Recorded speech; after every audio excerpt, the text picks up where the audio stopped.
भक्ताचा महिमा भक्ताची जाणते, भक्ताचा महिमा भक्ताची जाणते, दुर्लभयागते अनेकाशी जाणून नेणते, झाले तेणे सुखे न बोलोनी मुखे बोलता ते, अभेदोनी भेद राखी लंगी, वाढावया जगी प्रेम सुख टाळ घोळ, कथा प्रेमाचा सुकाळ मुडलो कपाळ तरावया, तुका म्हणे हे तो आहे तया ठावे, जिही ऐक्य भावे जाणे तला जाणून नेणते, झाले तेणे सुखे न बोलोनी मुखे बोलता ते, पांडुरंगा करू प्रथम पांडुरंगा करू प्रथम चरणा संतांचे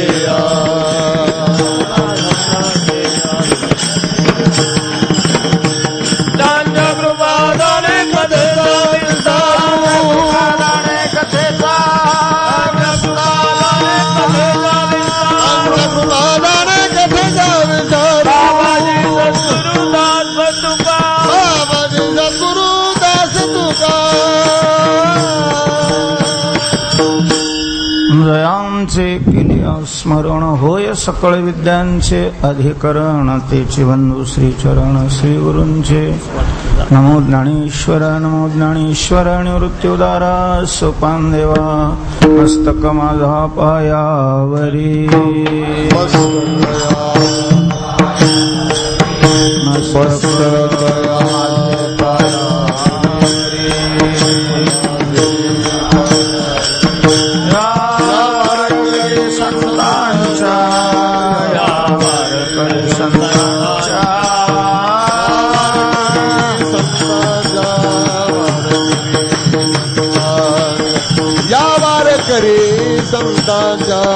यावर करी संतांच्या, मस्तक माझे पायावरी यावर करे संतांच्या, वार करे संतांच्या यावर करे संतांच्या, मस्तक माझे पायावरी यावर करी संतांच्या, वार करे संतांच्या यावर करी संतांच्या,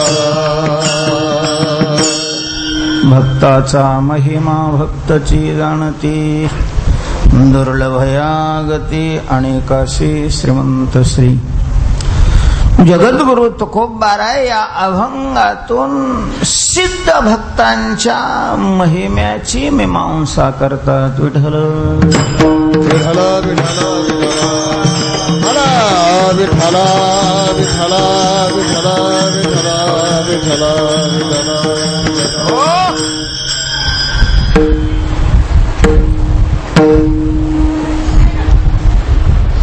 महिम्याची विशेषता सांगितलेली आहे. महिम्याविषयीची मीमांसा या अभंगात तुकोबारायांनी केलेले आहे. सिद्ध भक्त जे आहेत, वैष्णव आहेत, संत महात्मे आहेत, त्यांच्या महिम्याचा पहिला विशेष हा असतो की तो महिमा इतरांना कळतच नाही.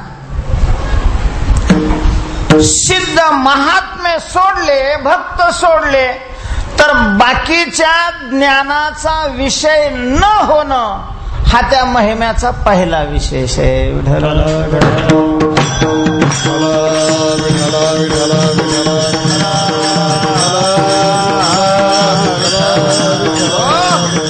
जो या अभंगाच्या प्रथम चरणात तुकोबारायांनी सांगितलेला आहे, भक्ताचा महिमा भक्तची जाणती.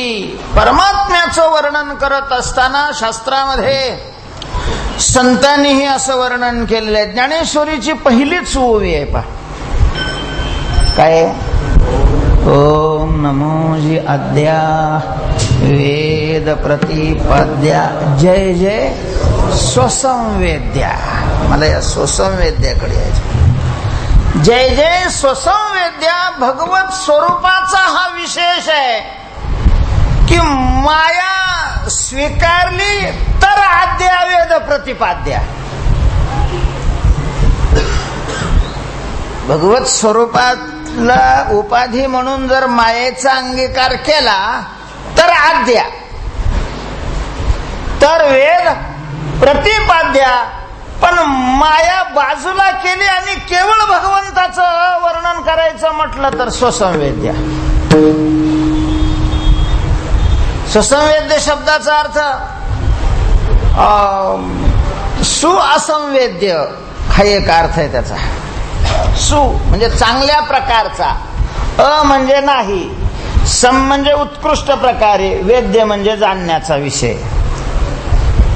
जो कोणाच्याही जाणण्याचा विषय होत नाही, चांगल्या प्रकारे तो कोणालाही विशेष रूपाने जाणला जात नाही, त्याला स्वसंवेद्य म्हणतात. हा एक अर्थ आहे. आणि त्याचा दुसरा अर्थ हा आहे की स्व संवेद्य, वेद्य जाणणं, संवेद्य चांगल्या प्रकारचं जाणणं, आणि स्वतःच तो चांगल्या प्रकारचं स्वतःला जाणू शकतो, दुसरा कोणीही त्याला जाणू शकत नाही. स्वसंवेद्य तद्रूप भक्त असतात म्हणून भक्ताचा महिमा, भक्ताची स्वसंवेद्य म्हणून भक्ताची जाणती. तो आपण या ते जाणसी आणि का ते सांगावया समर्थ होसी, तो आणि का ते तो आपण जाणसी देवा. अर्जुन वर्णन करत असताना म्हणतोय की तूच तुला जाणतोस. तुझा वर्णी ऐसा तुझ विना नाही, तुझा वर्णी ऐसा तुझ विना नाही, तुझा वर्णी ऐसा तुझ विना नाही, तुझ वर्णी ऐसा तुझ विना नाही, तुझा कोणी ते त्रिभुवने, तुझा कोणी ते त्रिभुवने, तुझा कोणी त्रिभुवनी, तुझा कोणती त्रिभुवनी. त्रिभुवनी तुझं वर्णी ऐसा तुझं विण दुजा कोणी नाही. पण तिथं वर्णन, इथं जाणण्याचा विषय. कारण वर्णन हे जाणण्याच्या नंतरच, जाणलंच नाही तर वर्णन करण्याचा काही प्रश्नच येते. त्याला जे कळतच नाही ते काय सांगणार त्याच्याविषयी. त्याच्यातलं काही सांगेल तो सांगेल. कोण? ज्याला कळत नाही हे तो मूर्खपणा करेल. की ज्याला आपल्याला याच्यातलं काही कळत नाही, हेही कळत नाही, ही अक्कल नाही, पण तो काहीतरी बोलल त्याच्याविषयी, पण त्याला काही बोलणं म्हणतात, ते काही सांगणं झालं. विठ्ठल विठ्ठल विठ्ठल विठ्ठल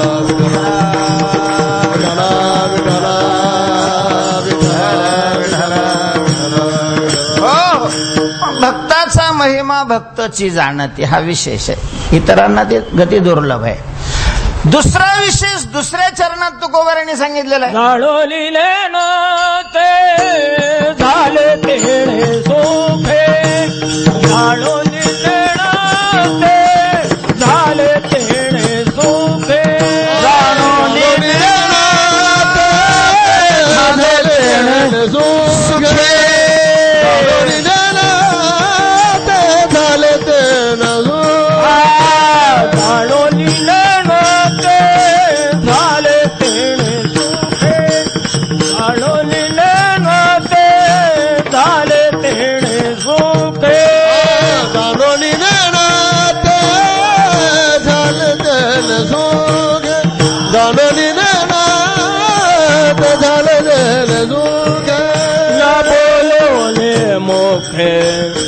बोलता ते न बोलोने मुखे बोलता ते, जाणोलिले न ते झाले तेणे सुखे, जाणोलिले न ते झाले तेणे सुखे, न बोलोने मुखे बोलता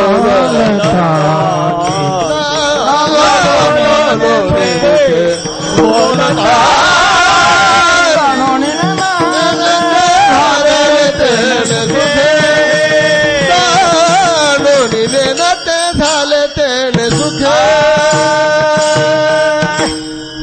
महिमा महिम्याचं विशेषत्व सांगणारा हा अभंग आहे आणि संतांच्या महिम्याचा हा विशेष आहे की जे जाणून नेमते झालेले आहेत. जाणून नेमत होणं हा महिम्याचा विशेष कसा काय? जाणून नेमत होणं हा महिम्याचा, जाणणं काय नेमतं काय हे आपलं झालेलं आहे काल, पण त्याचा हा विशेष कसा आहे ऐका. महिमा शब्दाचा अर्थ मोठेपणा. महिमा शब्दाचा अर्थ काय आहे? मोठेपणा असा आहे. महिमन धातू आहे, हे मला वाटतं शब्दच आहे, नकारांती तो शब्द आहे महिमन. महिमा महिमानव महिमानः महिमानम महिमानव महिमनः असा तो चालतो शब्द. त्याचा महिमा हा त्याच्यापासून शब्द तयार झालेला आहे. प्रथमेच एक वचनाचं ते महिमा महिमा, आणि महिमन शब्दाचा अर्थ आहे मोठा. काही छोटे असतात, काही मोठे असतात. प्रत्येक वस्तूमध्ये हे दोन प्रकार आहेत, छोटा आणि मोठा. महिम्यामध्येही ते दोन प्रकार आहेत, छोटा महिमा मोठा महिमा. व्यक्ती जसे असेल तसा महिमा. काही छोटे असतात, काही मोठे असतात. त्यामध्ये नेमते हे छोटे असतात आणि जाणते हे काय असतात? मोठे असतात. म्हणून महाराज जाणत्याने तोच गुन्हा केला आणि नेमत्याने तोच गुन्हा केला. गुन्हा एक केला तरी शिक्षा सारखी नाही. महाभारतामध्ये एक प्रसंग आहे. द्रोणाचार्याकडून कौरव आणि पांडवांचं शिक्षण पूर्ण झालेलं आहे. तारुण्यावस्थेला प्राप्त झालेले आहेत. आता युवराज कोणाला बनवायचा? योग्यतेच्या दृष्टीनं, ज्येष्ठतेच्या दृष्टीनं भीष्माचार्याची, विदुराची, आणखीन सगळ्यांची अशी इच्छा होती की युधिष्ठिराला काय बनवावं? युवराज बनवावं. कारण एकतर तो वयानेही मोठा होता, ज्येष्ठ कुरुपुत्र होता.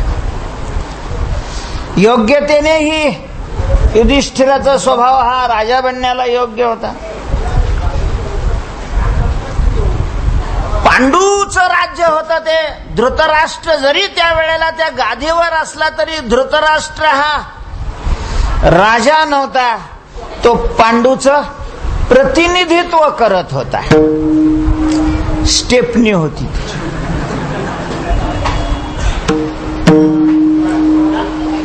पांडूचं अपघाती निधन झाल्यामुळं तो तसाच अशा प्रकारचा चिकटलेला होता.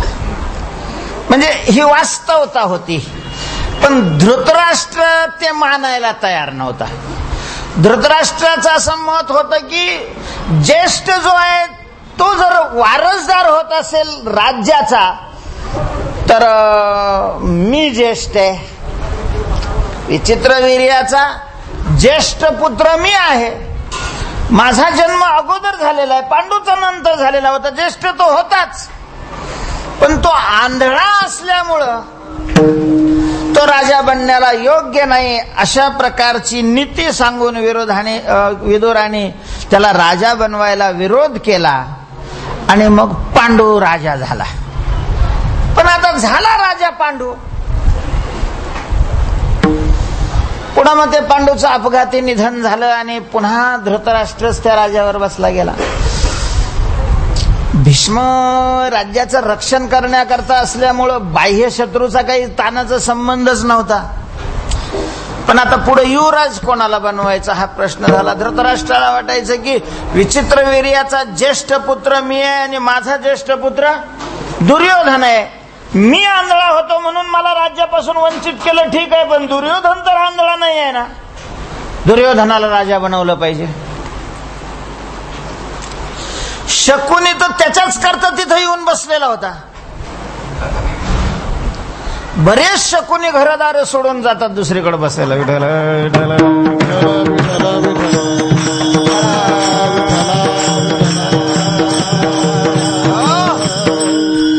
त्याने तर प्रतिज्ञाच केलेली होती की जर विधी मार्गाने दुर्योधन राजा होत असेल तर चांगलंच आहे, अन्यथा निषेध मार्गाने मी दुर्योधनाला राजा बनवेन, दुर्योधन राजा बनायच्या आड जेही येतील मी त्यांचा काटा काढीन, अशी त्यांनी प्रतिज्ञाच केली होती. काही प्रश्न नव्हता. आता दोघंही युवा अवस्थेला प्राप्त झालेले आहेत. सगळ्या हस्तिनापुराची पदाधिकाऱ्याची ही इच्छा आहे की राजाने आता युवराजाची घोषणा करावी. राजा म्हातारा झालेला आहे. एकदम जर राजा गेला तर पुन्हा अडचण नको. युवराज मग तो क्रमानेच काय होत असतो, राजा बनत असतो. युवराज कोणाला बनवायचं? खासगी बैठक घेतली. धृतराष्ट्राने तो विषय सगळे पुढे मांडला. दुर्योधनाचं काय म्हणणं आहे तेही मांडलं. आपल्याला काय वाटतं तेही सांगितलं. पण बाकीच्यांनी सगळ्यांनीच सांगितलं. विदुराने स्पष्ट सांगितलं, भरत वंशाची ही परंपरा आहे. केवळ ज्येष्ठ पुत्र असून उपयोग नाहीये. तो राजा होण्याला काय पाहिजे, लायक असला पाहिजे. भरताला 9 पोरं असताना 9 पैकी एकालाही त्याने युवराज न बनवता भारद्वाज मुनीच्या पोराला युवराज बनवलेलं होतं. त्यामुळं केवळ ज्येष्ठ असणं एवढी कसोटी युवराज बनण्याकरता पुरेशी नाही. तो योग्यही पाहिजे. आणि त्या दृष्टीनं पाहिलं तर युधिष्ठिर योग्य आहे. ज्येष्ठतेच्या दृष्टीनं पाहिलं तरीही युधिष्ठिरच काय आहे, ज्येष्ठ आहे. विदुर स्पष्टवादी होते. ज्या माणसाला काही घ्यायचं नसतं ते स्पष्ट बोलतात. विढाल विढाल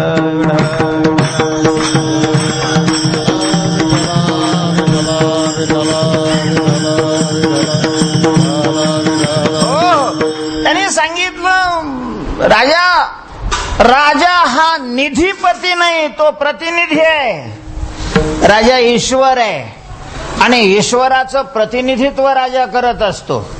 आणि तू तर राजाही नाही, प्रतिनिधीचा प्रतिनिधी आहे. त्यामुळे तुला अधिकार नाही की माझा पोरगा राजा गादीवर बसवायला काय हरकत आहे असं म्हणायचा. योग्य असेल तर निश्चित त्याला बसवायला काय हरकत नाही असं म्हणून ती सभा ही झाली. आणि मग दुसऱ्या दिवशी सगळे राज्यसभाच बोलावली. त्या दिवशी जाहीर करायचं. असे सगळे येऊन बसलेले. तोपर्यंत एक केस समोर आली. तिथं त्यांच्या त्या नौकरांनी चौघाला पकडून आणलेलं आहे, त्यांच्या समोर उभं केलं. विचारलं राजाने कशा करता यांना आणलेलं आहे. नौकरांनी सांगितलं की या चौघांनी मिळून एकाची हत्या केलेली आहे.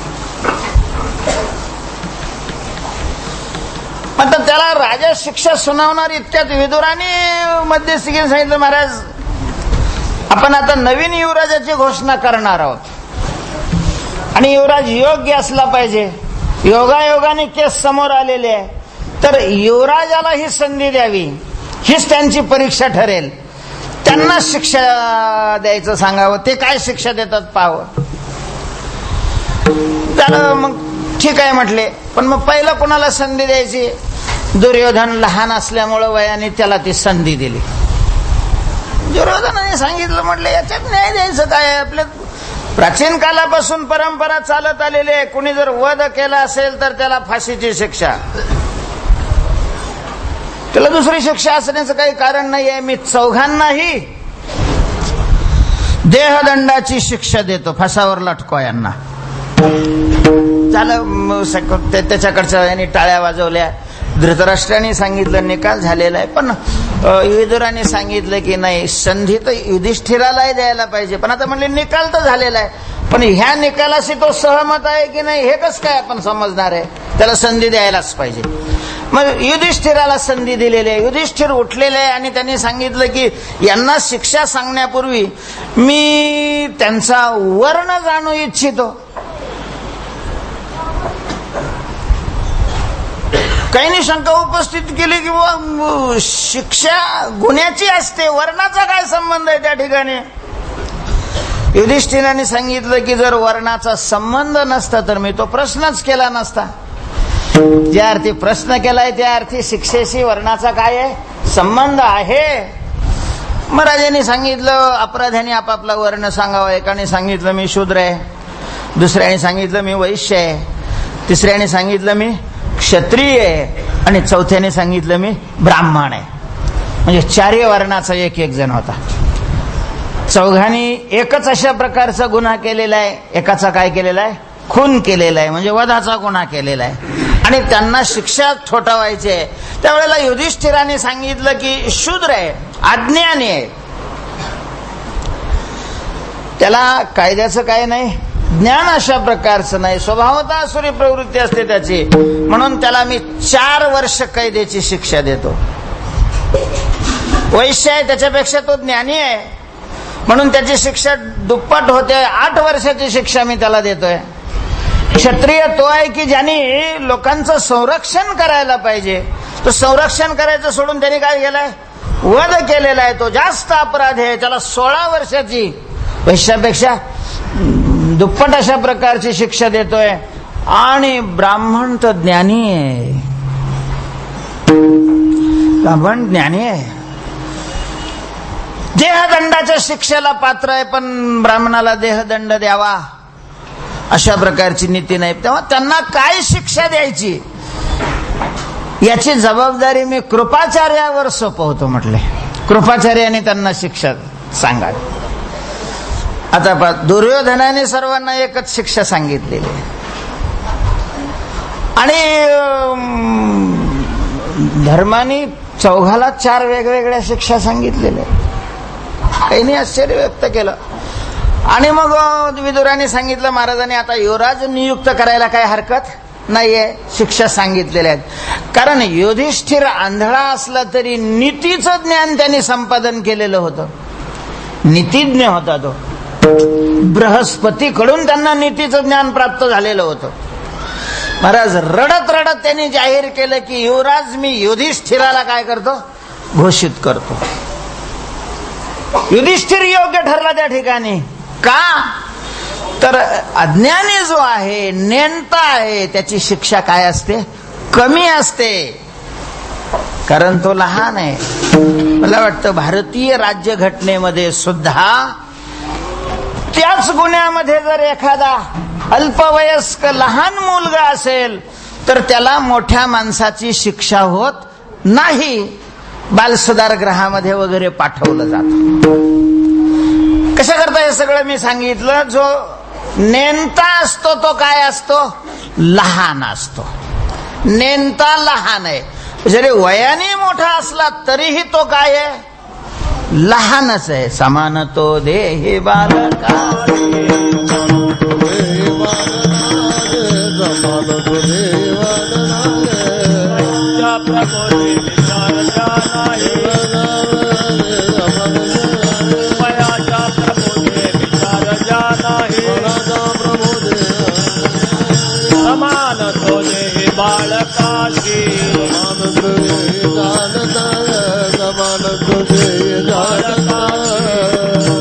वयाच्या प्रबोधे विचार ज्या नाही, समान तो देही, म्हणजेच जाणता मोठा असतो आणि नेणता काय असतो? लहान अशा प्रकारचा. ठीक आहे, पण हे ढोबळ रीतीनं 2 प्रकार केलेले आहेत, तसे 4 प्रकार आहेत. लहान्यामध्येही पुन्हा अत्यंत लहान आणि मोठ्यामध्येही पुन्हा अत्यंत मोठा. हे 2 झाले प्रकार. जाणता मोठा, नेणता लहान. त्याच्यात पुन्हा 2 प्रकार. लहानता आहे पण पुन्हा लहानात एक लहान आणि मोठा. तर नेणता तो लहान आहे, म्हणजे लहानात लहान आहे की आपण नेणता आहोत ह्याचं जाणपण ज्याला नाही, म्हणजे आपण अज्ञानी आहे, आपल्याला कळत नाही हेही ज्याला कळत नाही, हा सगळ्यात लहान आहे. हा सगळ्यात काय आहे? लहान. काही माणसं असतात महाराज, तुकाराम महाराजांनी त्याचं वर्णनही केलेलं आहे. घरी रांड पोरे मरती उपवासी, सांगे लोकापासी थोरपण. घरी बायका पोरांना खायला धान्य नाही अशी परिस्थिती आहे, पण 4 चौघात बसला ना त्याच्या गप्पा पाहिल्या तर हाँगकाँग, जपान, ऑस्ट्रेलिया, अमेरिका असा विमानाचाच प्रवास असतो बा. म्हणजे एसटीन कारने तू फिरतच नाही, सगळा कशाने फिरतो? विमानाने. आणि घरी तुकडा नसतो खायला. ही सगळ्यात नीच अवलाद. आपण लहान आहे हेही जो मानित नाही तो सगळ्यात लहान आहे. लहान आहे आणि आपला लहानपणाही ज्यांनी काय केलेला आहे, स्वीकारलेला आहे, मानलेला आहे, तो त्याच्यापेक्षा बरा. जाणताय तो काय आहे, मोठा आहे.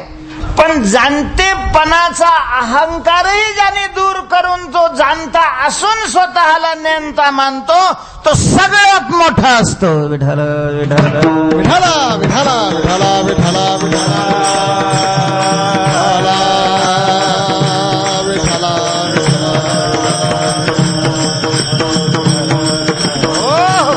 वैष्णवांचा मोठेपणा असा मोठ्यात मोठे आहेत कारण जाणून नेणते. जाणीव शहाणीव ओझे साडोने आदोरी जाणीव साणीव बोज सानुनी जाणीव साणीव बोज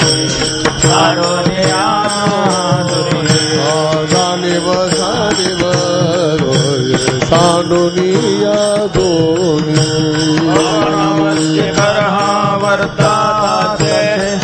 संसारी वर्त संसारी एक हरि रंग नाचे धन्य जगी हरि रंग नाचे धन्य जग तोची एक हरि रंग नाचे धन्य जग तोची एक हरि रंग नाचे.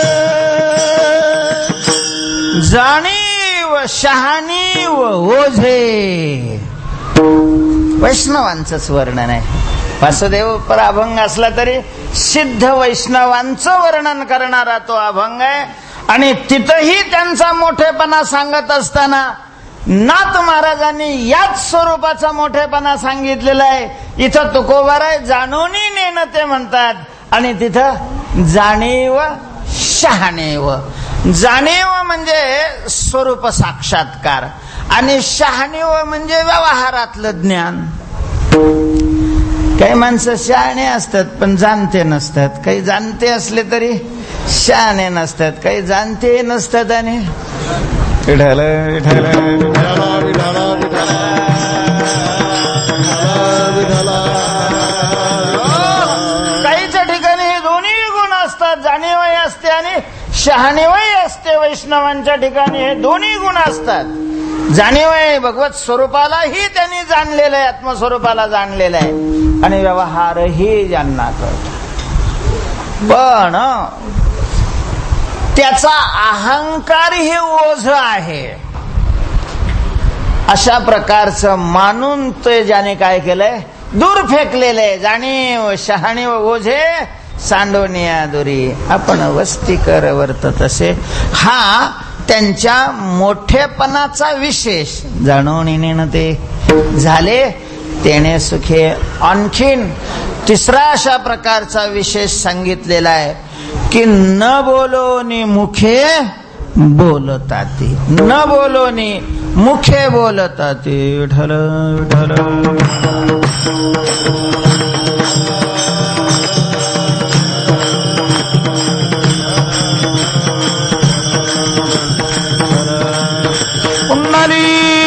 कवरला श्री ज्ञानदेव ज्ञानेश्वर महाराज की जय. पण आपण काली शंका केली ही व्याघात आहे. हा न बोलोनी म्हणायचं आणि पुन्हा बोलताती म्हणायचं आणि बोलताती म्हणायचं आणि पुन्हा न बोलोनी. कसं काय शक्य आहे? हे शक्य कसं काय आहे? एक बाई नवऱ्याला तिनं साखर आणायला पाठवलं. पाहुणे आलेले होते पोराला पाहण्याकरता आणि जिथून जायचं बाहेर तिथंच ढाळजामध्ये सतरंजी टाकलेली आणि तिथं बसलेले. चहा करायचा तर साखर कमी होती, तर साखर आणायची तर पाहुणे बाहेर बसलेले. आपण आणायला जावं तर यांना वाटेल बाई घरात बाई शानी दिसते. काय नवऱ्याची आबरू राखायचं बायांच्याच हातात असत. हे किती बी टरटर करीत असलं आणि भट्टीचे कपडे घालून फिरत असलं, पण याची जर एसीला टांगायची ठरवली ना बाईनं तर तिला 5 मिनिटही लागत नाही. विठाला विठाला विठाला विठाला विठाला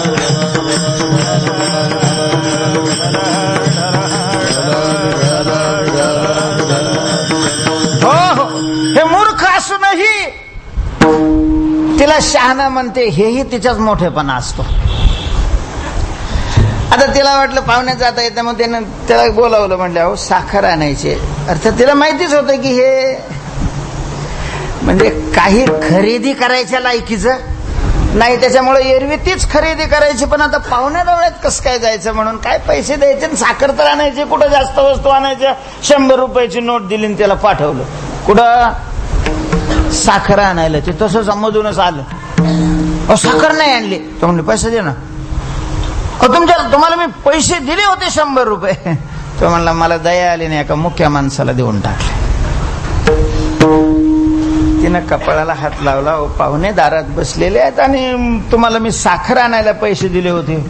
मरच तेवढ्यात ते उसळलं. तू पंक्ती देते तेव्हा मी काय बोलतो का? मी नुसते 100 रुपये दिले तर लगे कपाळाला हात लावते. आता बाहेर पाहुणे.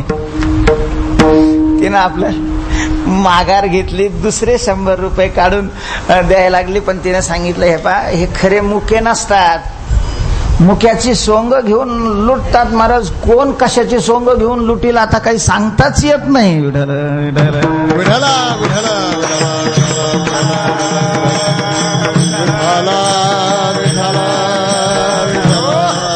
लोकांनी तरी आता कोणाकोणापासून सावध राहायचं अवघडच आहे सगळं. हा, मी काय तुला एवढा मूर्ख वाटलो का? म्हणजे त्याने कबूल केलं मी मूर्ख आहे, पण एवढा म्हणजे तू समजतीस तेवढा नाही बा. मी असं थोडी दिले लगेच तू मुकाय म्हणला. मी विचारलं त्याला. काय विचारलं? खरंच तू मुकायस का? केव्हापासून मुकायस? मग त्याने त्याच्या तोंडाने सांगितलं की जन्माल्यापासून मी मुकाय. आणि असं म्हणल्यावर मग दिले मी त्याला पैसे. याला काय म्हणतात? व्याघात. व्याघात. तसं न बोलोनी म्हणायचं आणि बोलतात ते. महाराज या संतांचं असंच आहे. तुकाराम महाराजच असं सांगतात असं नाही. देवाने सुद्धा गीतेमध्ये त्यांचं वर्णन करत असताना असंच केलं. कर्मण्य कर्मय पश्येत दकर्मणीचा कर्मयः सबुद्धिमान मनुष्येषु संयुक्त कृष्ण कर्मकृत. म्हणजे माणसात तो बुद्धिमान आहे कोण? कर्मात अकर्म पाहतो आणि अकर्मात कर्म पाहतो. आहे की नाही पंच? कर्मात अकर्म पाहतो आणि अकर्मात काय पाहतो? कर्म. तेच आहे ना. न बोलो नि बोले. न बोलो नि म्हणजे अकर्म आणि बोलता ते म्हणजे कर्म. तेव्हा हा त्यांच्या मोठेपणाचा विशेष आहे. हा व्याघात नाही. हा मोठेपणाचा काय आहे? विशेष आहे. म्हणजे काय आहे? विठ्ठल विठ्ठल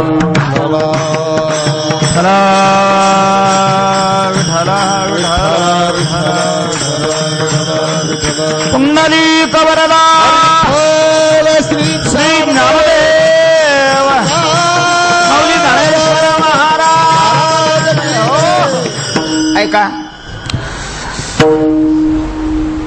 मनुष्य देह हा कर्मलोक आहे. मानव देहामध्ये कर्माला फार महत्व आहे. कर्मांनी मिळालेला देह आहे आणि कर्म करण्याकरता मिळालेला देह आहे. या देहामध्ये येऊन जर कोणी कर्म करत नसेल तर कर्म न करण्याचाच तो मोठा अपराध करतोय.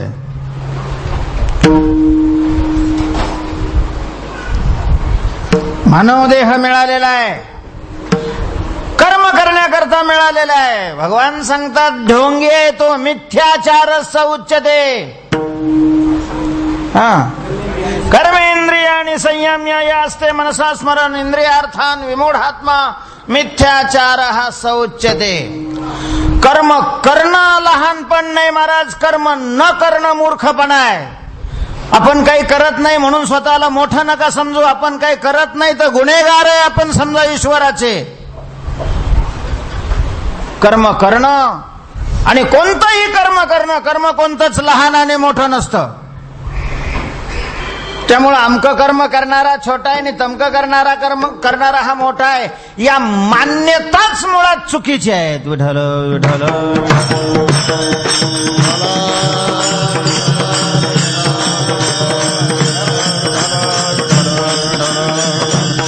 पुंडरीक वरदा श्री ज्ञानदेव माऊली ज्ञानेश्वर महाराज. म्हणून एखादा कीर्तनकार असेल, एखादा भजनी असेल, एखादा पारमार्थिक असेल, त्याला जर भाजी विकावी लागत असेल तर त्याला कमीपणा वाटू नये. भाजी विकणं हे कमीपणाचं द्योतक नाही आणि फेटा बांधून उभा राहणं हे मोठेपणाचं द्योतक नाहीये. दोन्हीही कर्म आहे आणि दोन्हीही तितकीच महत्वाचे आहे. तुमचा उद्देश महत्वाचा आहे. देवाची सेवा म्हणून आपल्याला झाडून काढावं लागत असेल तर झाडून काढणंही तितकंच महत्वाचं आहे जितकं अभंगावर बोलणं महत्वाचं आहे. संडास धुणंही तितकंच महत्वाचं आहे. फक्त या करण्याच्या पाठीमागचा उद्देश जर योग्य असेल, शुद्ध असेल तर कीर्तनाचं जे पुण्य आहे तेच संडास धुण्याचं पुण्य आहे. विठ्ठल विठ्ठल विठ्ठल विठ्ठल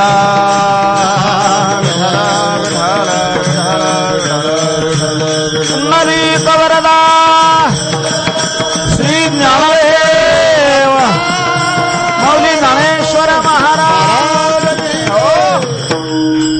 का अशी मान्यता निर्माण झाली समाजामध्ये, कुणी निर्माण केले, केव्हा निर्माण झाले सांगता येत नाही. वास्तविक ज्या देशामध्ये भगवद्गीता ग्रंथ तयार झालेला आहे आणि ज्या गीतेमध्ये कर्मण्येवाधिकारस्ते मा फलेषु कदाचन असा उपदेश केलेला आहे, त्याच देशामध्ये कर्म न करणारा मोठा मानला जातो. बाप पोराला खूप काम करावं लागेल असं प्रशिक्षण देतो का काम करावं लागणार नाही, आयतं लोकाला लुबाडता येईल असं प्रशिक्षण देतो? कसा पोरगा झाल्यावर तुम्हाला आनंद होतो? ही मानसिकताच कशी निर्माण झाली या देशामध्ये काही कळत नाही.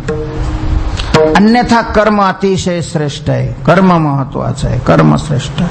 वाचवणी देते घेते अनेक, निभ्रांत नाही सम्यक येथ कर्मची फलसूचक मनुष्य लोकी. लक्षात ठेवा, आपल्याला जेही मिळतं ते आपल्या कर्माचं फल मिळतं ना. देव देत नाही, कुणी संत देत नाहीत. विठ्ठल विठ्ठल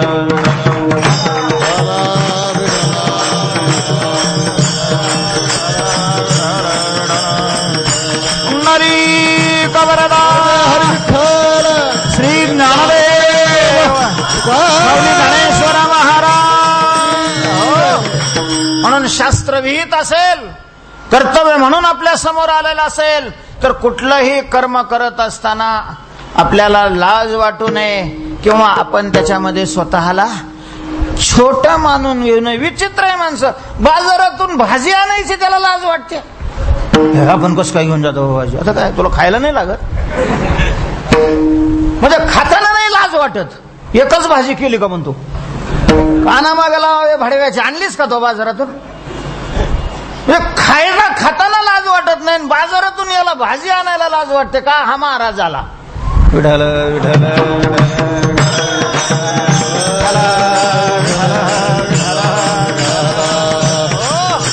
महाराज म्हणजे काय ढेकून आहे की त्यांनी दुसऱ्यांनी तयार केलेलं रक्त फक्त शोषण करायचं?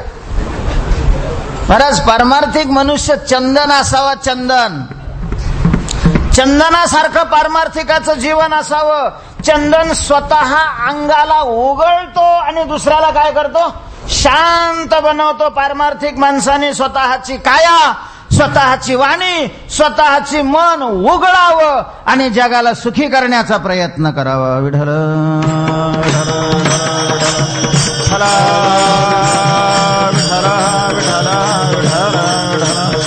पुंडरीक वरदा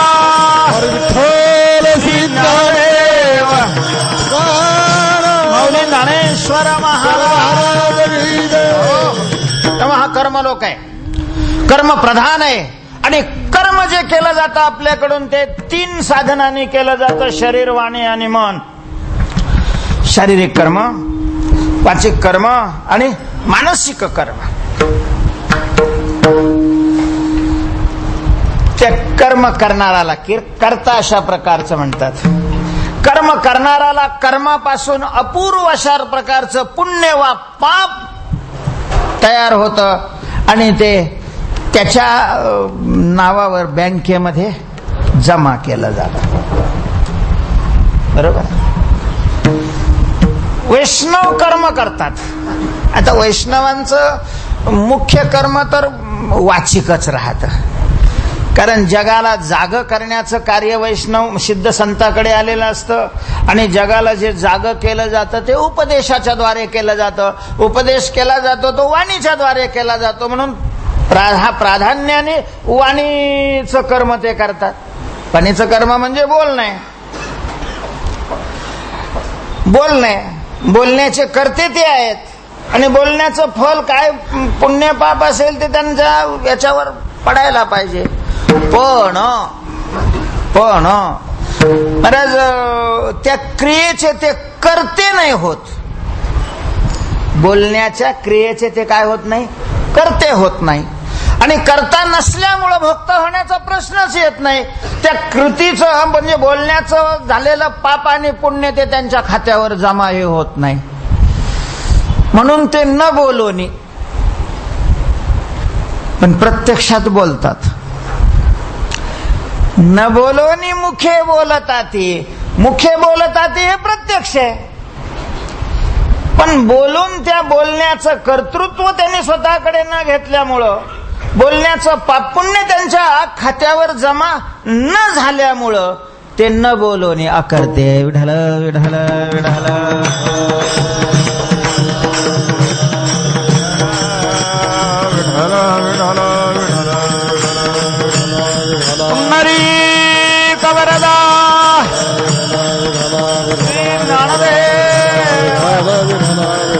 माऊली ज्ञानेश्वर महाराज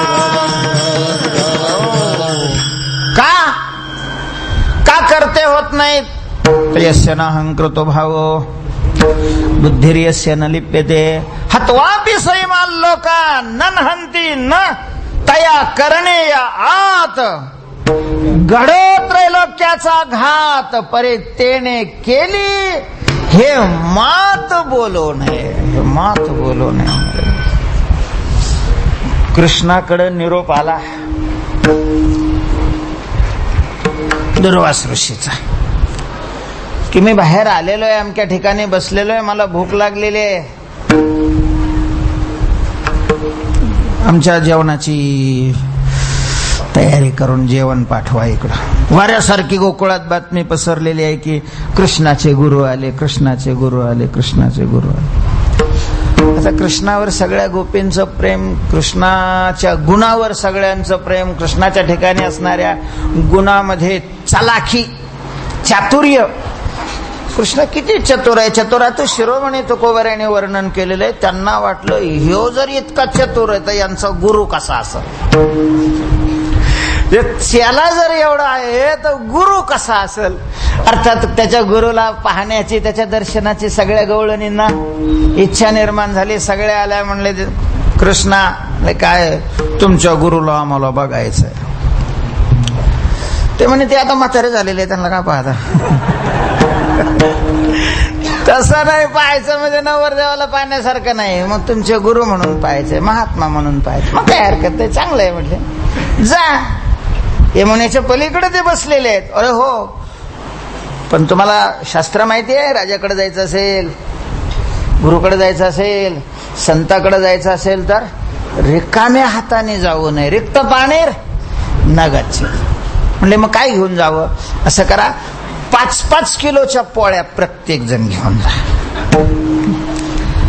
आता मग त्यांनी काही जास्त चौकशी केली नाही. त्यांना वाटलं लोक भरपूर असतील, देवाला माहिती होता यांचा आहाराचा अंदाज. महाराज वारकऱ्याच्या आहाराचा अंदाज आचार्याला नाही कळत,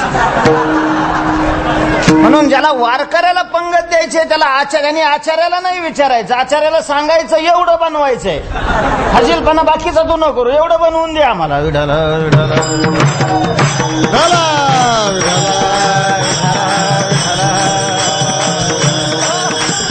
त्यांना लग्नात वगैरे बनवायची सवय लागलेली असते, लग्नात गिळूनच आलेले असतात. एवढं आम्हीला आपलं खायचं म्हणून ते खात राहते, म्हणजे किती खातात, एवढं एवढं एवढं खातात. आता इथं सकाळपासून पार वरडून वरडून बेजार तो वारकऱ्यालाच अंदाज माहिती असतो, त्याला देवाला माहिती होतं दुर्वासृष्टी, आता याला सगळ्याच सगळं माहिती. प्रत्येकाला 5-5 किलो पोळ्या, 1-1 किलोचा भात, त्याच्याबरोबर भाजी. कल्पना करा 5-1 हजार तरी त्या गवळणी, आणि त्या सगळ्यांनी ते तेवढं बनवलेलं. सामुदायिक याच्यात लय महत्वाचं राहतं, बरंच कोणाला त्रास बी होत नाही आणि सहज घडतं, सहज घडतं. आता ते 5,000 गवळणी म्हणलं तर किती किलो झालं, ते 25,000 किलोच्या पोळ्या झाल्या ना. 5,000 किलोचा भात, पुन्हा भाजी फिजी किलोची जरी भाजी म्हणलं तरी 5,000 किलोची भाजी. बसा उगतच काय आपल्याला घेणं नाही. जायचं तर महाराज तेवढ्या मधल्या काळामध्ये धो धो धो धो धो वरती पाऊस झाला आणि यमुनेला पूर आला. तिथं काही पुलं झालेले नव्हते, नावही नाही, पूर आलेला आहे. तिकडं तर जायचं, सगळे आल्या, कृष्ण देवा आता कसं करायचं म्हणे, काय झालं, पूर आलेला आहे, पलीकडे कसं जायचं आम्ही. ठीक आहे म्हटलं, मग असं करा, तुम्ही यमुना माईला पूजा करा आणि सांगा की आमचा कृष्ण जर बाळ ब्रह्मचारी असेल तर आम्हाला रस्ता दे. कृष्ण जर बाळ ब्रह्म असेल तर रस्ता दे. आता त्या लागले एकमेकाकडे पाहून हसायला. ते म्हणे हे आम्हीच सांगायचं का? ते म्हणे तुम्हालाच जायचंय ना, ज्याला जायचं त्याने सांगायचं. आता काय महाराज जाऊ दे म्हणे, आपल्याला काय करायचं. गेल्या यमुनेची पूजा केली, यमुनेला सांगितलं बरोबर, यमुनेचं पाणी दुभंगलेलं आहे, मधून रस्ता, मेट्रो, खालून लाईन. गेल्या तिथं त्यांचं दर्शन केलं. एकटेच आम्ही यांना वाटलं एकट्याला एवढं कशाला सांगितलं असेल, पण ते सगळं त्यांच्या समोर ठेवलं. महाराज त्यांनी एकदम सगळ्यावरून पाणी फिरवलं आणि त्यांच्या समोर गप्पा मारत मारत, म्हणजे एवढा भातही शिल्लक नाही राहिला, पोळी शिल्लक राहिली नाही. यांना वाटलं सगळं कमी पडलं काय. ते म्हणजे महाराज कमी पडलं काय? नाही म्हटलं, घेऊन दाखवून आता तसं काय, नाश्त्यापुरतं तर झालेलं आहे, आता एवढे काय अडचण नाही. परत जायचं तर पुन्हा पाणी. त्यांनी विचारलं, महाराज आम्ही परत कसं काय जायचं? ते म्हणे येताना कशा आल्या होत्या? म्हणे तुमच्या चेल्यानी मंत्र दिला होता. काय मंत्र दिला होता? ब्रह्मचारी असेल तर रस्ता दे. म्हटलं मग मी मंत्र देतो, कारण त्याचा गुरु आहे मी. तुमचा काय मंत्र आहे? निराहारी दुर्वास असेल तर रस्ता दे. 25,000 किलोच्या पोळ्या, 5,000 किलोचा भात, 5,000 किलोची भाजी, काही ठेवलं नाही. आणि पुन्हा निराहारी दुर्वास असेल तर रस्ता देत्या म्हणल्या, विशेष दिली वाट यमुने मायेखर. हे काय आहे? हेच आहे की न बोलोनी मुखे बोलता ती. विठ्ठल विठ्ठल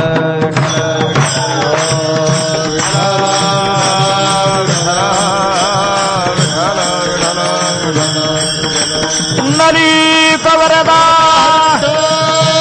श्री ज्ञानदेव मौली ज्ञानेश्वर महाराज. पण कसं काय हो, जर ते तोंडाने बोलत असतील तर न बोलोनी कसं, आणि ते बोलत नसतील तर मग बोलत अतिमुखे हे कसं आहे? त्याचं असं आहे की आपण ज्या वेळेला बोलतो त्यावेळेला बोलणार हे आपलं स्वरूप आहे, अशा प्रकारची आपली मान्यता आहे. आपण ज्या वेळेला चालतो त्यावेळेला चालणार हे आपलं स्वरूप आहे असे आपल्याला मान्यता आहे. आपण ज्या वेळेला बसलेलो असतो त्यावेळेला बसणार आपलं स्वरूप आहे असे आपले काय आहे मान्य. तुम्ही आता कीर्तनात बसलेले आहे की नाही? बसले का नाही? बसलेले आहे. कोण बसलेले आहे? आम्ही बसलेलो. कुठं बसलो? कीर्तनामध्ये बसलेलो आहे. तुम्ही बसले का शरीर बसलेलं आहे?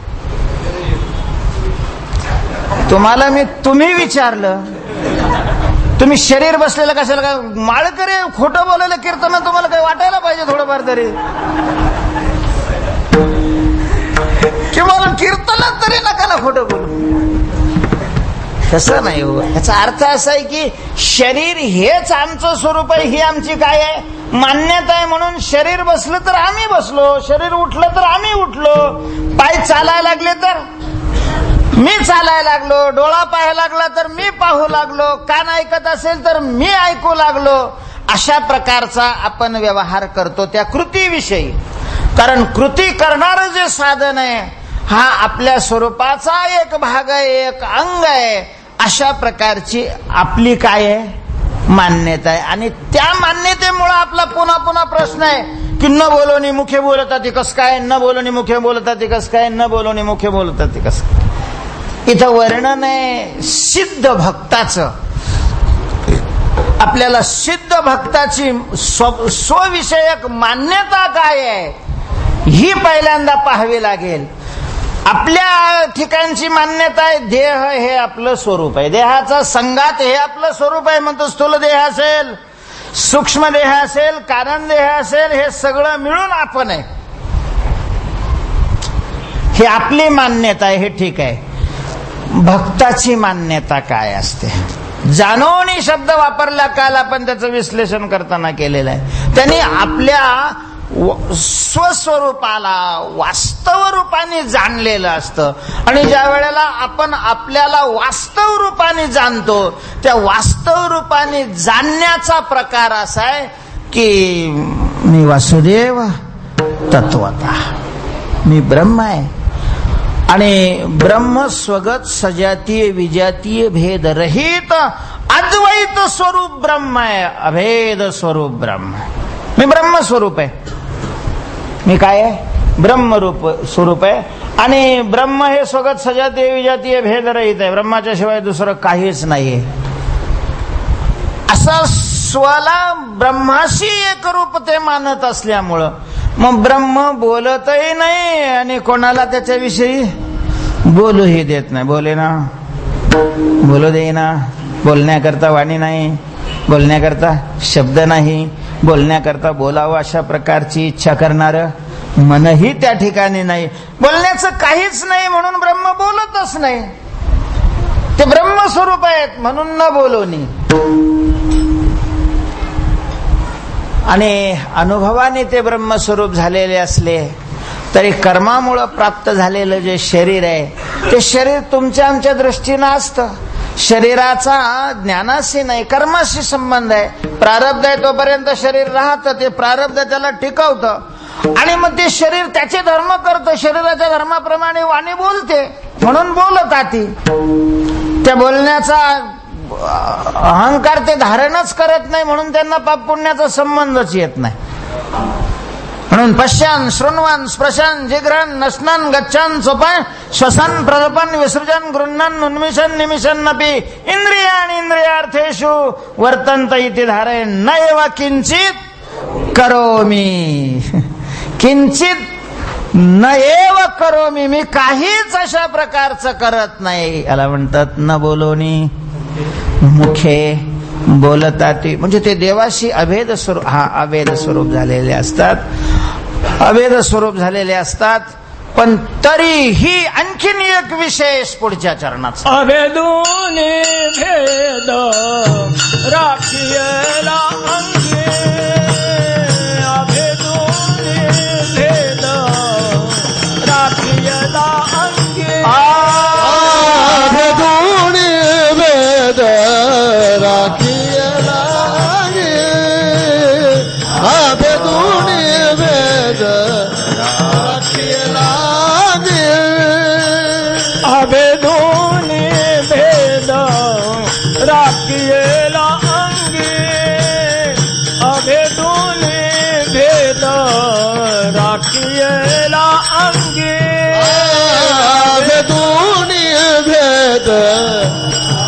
राखिए लागे अभेदून भेद राखिए लागे वाढावया जगी प्रेम सुख वाढावया जगी प्रेम सुख जाणून नेण ते झाले देणे सुखे जाणून नेण ते झाले तेणे सुखे वाढावया जगे प्रेम सुख वाढावया जगे प्रेम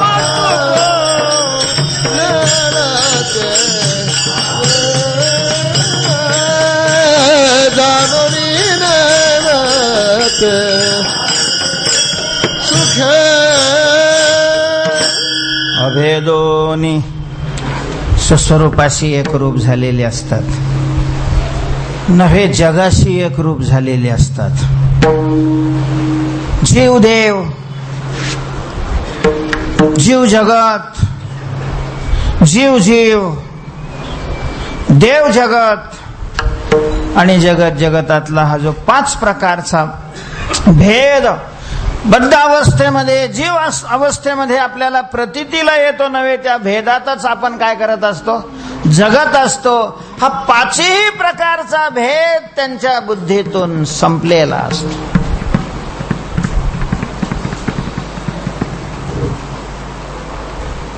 माझ्यात ब्रह्मात भेद नाही, जीवात ब्रह्मात भेद नाही, आपलं ब्रह्मात जगात भेद नाही, जगातल्या वस्तूत भेद नाही आणि जीवाजीवामध्ये भेद नाही. सगळेच ब्रह्मरूप आहेत. वास्तविक स्थिती अशीच आहे महाराज.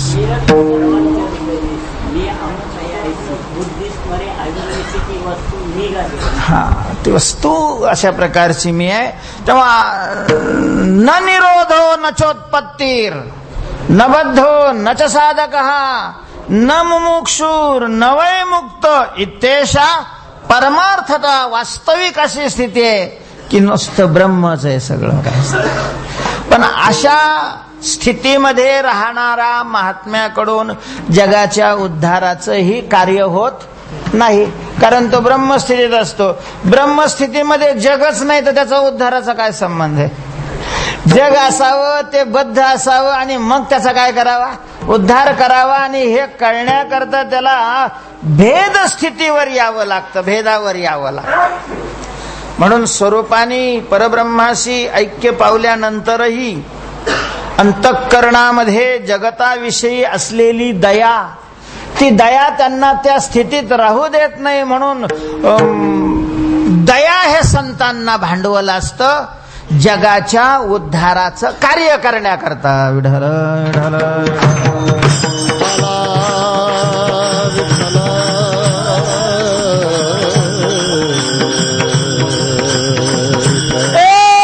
भूताची दया हे भांडवल संता आपुली ममता नाही रे, आपुली ममता नाही रे. भांडवल संता आपुली ममता नाही रे,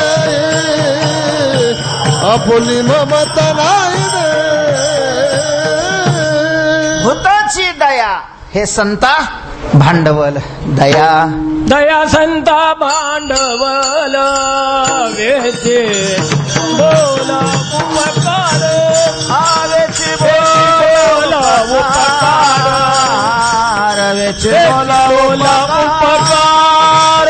दया संता भांडवल वेची बोल उपकार वेची बोल उपकार वेची बोल उपकार. दया त्यांना त्या अभेद स्थितीमध्ये राहू देत नाही. म्हणून अभेदोनी भेद, पुन्हा भेदावर काल्पनिक का होत नाही, भेदावर आणते. काय अलीकडे या स्वराज्य संस्थेमध्ये असं शासनाने मला वाटतं कायदा काढलेला आहे की 2 अपत्याच्या वर अपत्य झालं की त्याला स्वराज्य संस्थेची निवडणूक लढवता येत नाही. निवडून आला तरी त्याचं ते पद जातं. माणसं हुशारच ना, कायदे करणार त्याच्यापेक्षा. मग आता समजा झालेलं असलं मग काय करायचं, मग फारकत घ्यायची बायको बरोबर, म्हणजे कागदोपत्री. तिचा आपला काही संबंध नाही, ती वेगळी आहे मी वेगळी, मग तिच्या नावावर 2 आणि ह्याच्या नावावर 2, दोघालाही निवडणूक लढवता येते.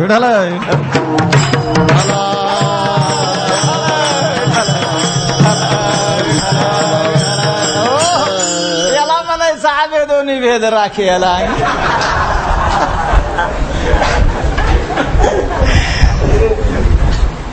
स्वरूपाच्या दृष्टीनं अभेद असला तरी काल्पनिक अशा प्रकारचा भेद स्वीकारून भक्ती सुखा लागी आपण पेची दोही भागी वाटून या अंगी सेवक आहे बाने. आपल्याकडे सेवक हा त्यांचा पुन्हा मोठेपणातला विशेष आहे.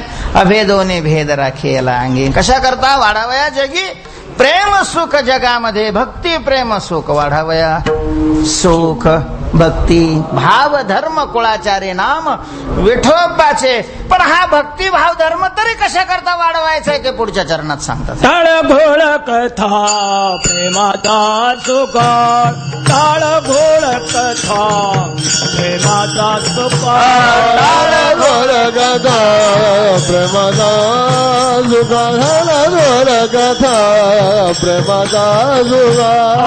मूढ लोक पाळ करावया, मूढ लोक पाळ करावया, जाणून नेणते झाले तेणे सुख, जाणून नेणते झाले तेणे लोक बाळ करावया, मूढ लोक पाळ करावया, जाणून नेणते झाले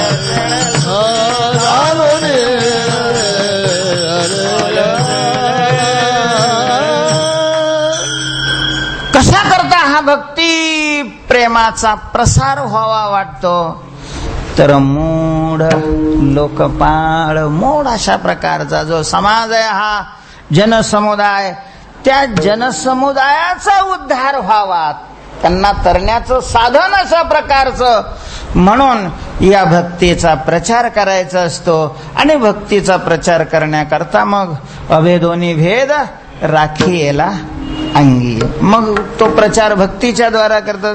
मग भक्ती करत असताना काय काय साधनाची सामुग्री लागते ते सांगितलं. टाळ घोळ कथा नाही का प्रेमाचा सुकाळ.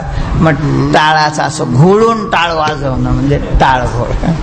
टुमटुम टुमटुम नाही, घोळ घोळा वाजते टाळ, घोळ घोळा वाजते टाळ,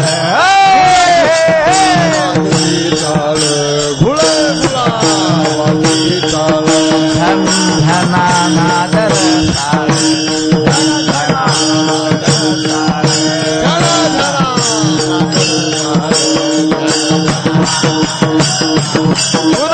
झाला पहाले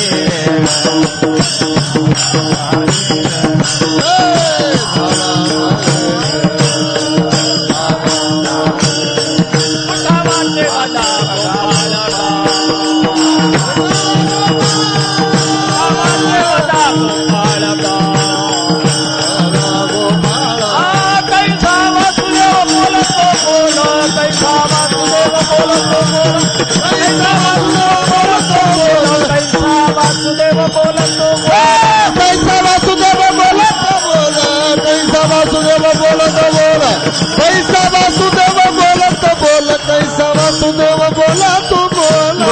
घोळा वाजती टाळ,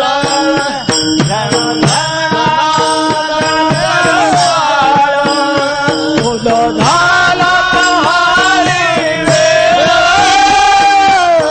उठावाचे बजा गोपाळ.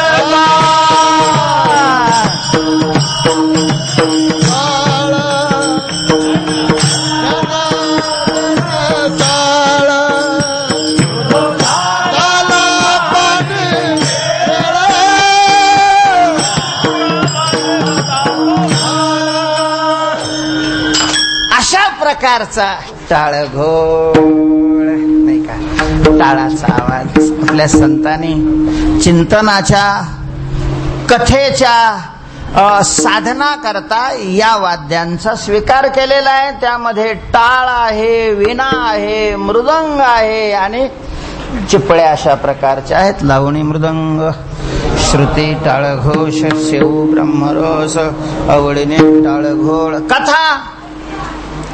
कथा भगवंताची कथा, कीर्तन अशा प्रकारचं ज्याच्यामध्ये भगवत प्रेमाचा काय असतो, सुकाळ असतो. अशा प्रकारचं हे माध्यम त्यांनी स्वीकारलं. त्याच्याकरता ते भेदात आले आणि उद्देश मूढ लोकपाळ तरावया हा त्यांचा महिम्याचा विशेष आहे. हा सगळा भक्तांच्या महिम्याचा विशेष ते जाणतात. तुका म्हणे हे तो आहेत या ठावे, तुका म्हणे हे तो आहेत या म्हणे हे तो आहेत या ठावे, तुका म्हणे हे तो आहेत या ठावे, हे तो आहेत या ठावे, तुका म्हणे हे तो आहेत या ठावे, हे तो आहेत या ठावे, तुका म्हणे हे तो आहेत या ठावे. ऐक्य भावे जाणी तला, तेही ऐक्य भावे जाणी तला, जाणून लेण दे झाले तेणे सुख, जाणून लेण दे झाले तेणे तेही कबाब जाणतला, तेही कबाब भावे जाणीतला, लेण दे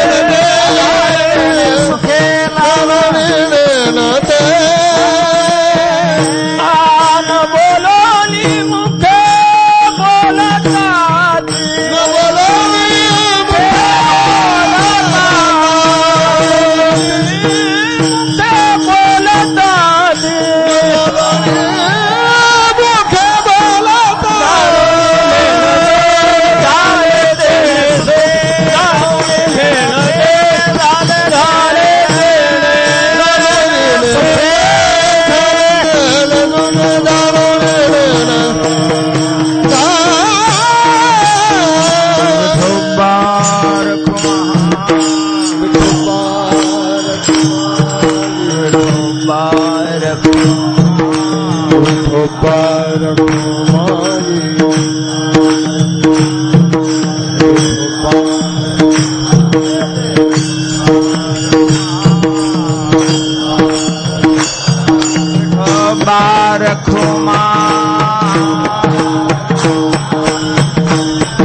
तर अशा प्रकारचा हा संतांचा महिमा त्यांना माहित आहे, ते जाणतात.